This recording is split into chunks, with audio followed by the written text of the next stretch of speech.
बेटे और बेटियों, मध्य प्रदेश में आज कई महीनों बाद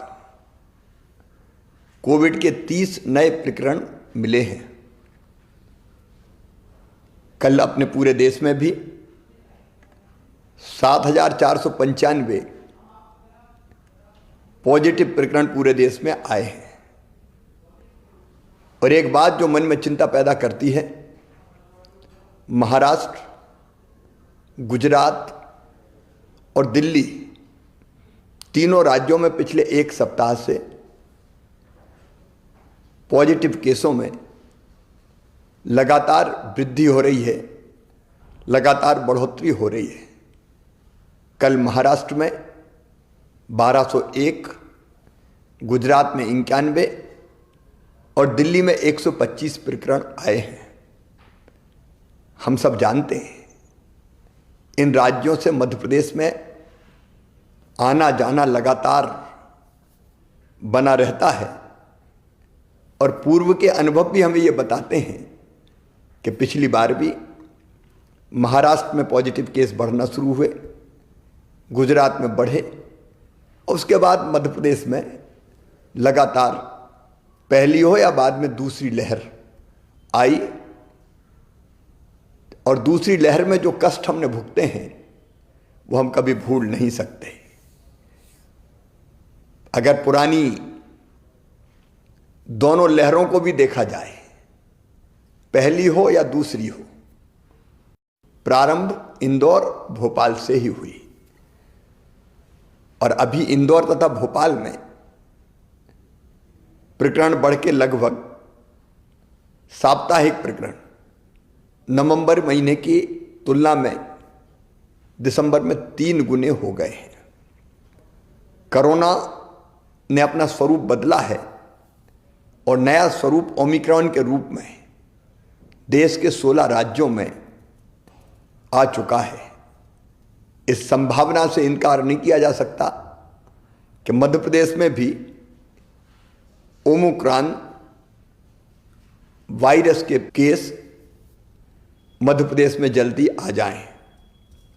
यदि हम पूरी दुनिया का भी अध्ययन करें और पूरी दुनिया का अनुभव देखें तो ओमिक्रॉन बहुत तेजी से फैलता है। इंग्लैंड में 1 लाख केस प्रतिदिन आ रहे हैं, अमेरिका में भी लगभग 2.5 लाख केस प्रतिदिन आ रहे हैं, यूरोप में भी ओमिक्रॉन बहुत तेजी से बढ़ रहा है।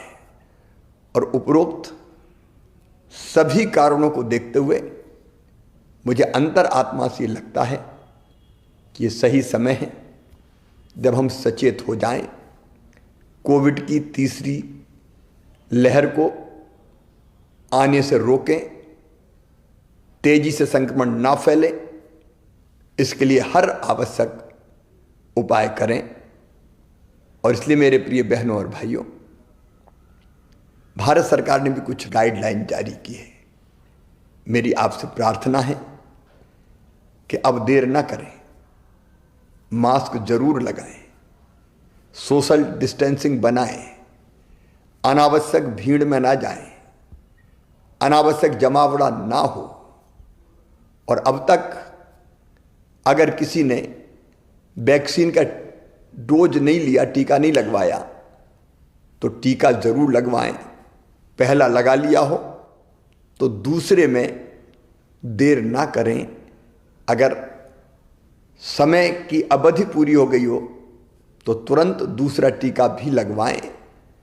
इसके साथ ही हमने पहले ही तय कर दिया था कि स्कूल में जो हमारे बच्चे हैं वो 50% की संख्या में ही जाएंगे ताकि वहाँ सोशल डिस्टेंसिंग बनी रह सके। हम आज एक फैसला और कर रहे हैं कि रात्रिकालीन कर्फ्यू रात 11 बजे से लेके सुबह 5 बजे तक लगा रहेगा। अगर आवश्यकता पड़ी तो कुछ और उपाय हम जरूर करेंगे। और हाँ, अगर कोविड का कोई पॉजिटिव केस आता है तो घर में अगर पर्याप्त स्थान है तो घर में उसको आइसोलेट करके इलाज करेंगे, और नहीं तो हर हालत में उनको हमको अस्पताल में ही भर्ती कराना चाहिए ताकि परिजन वायरस के संक्रमण से बच सकें।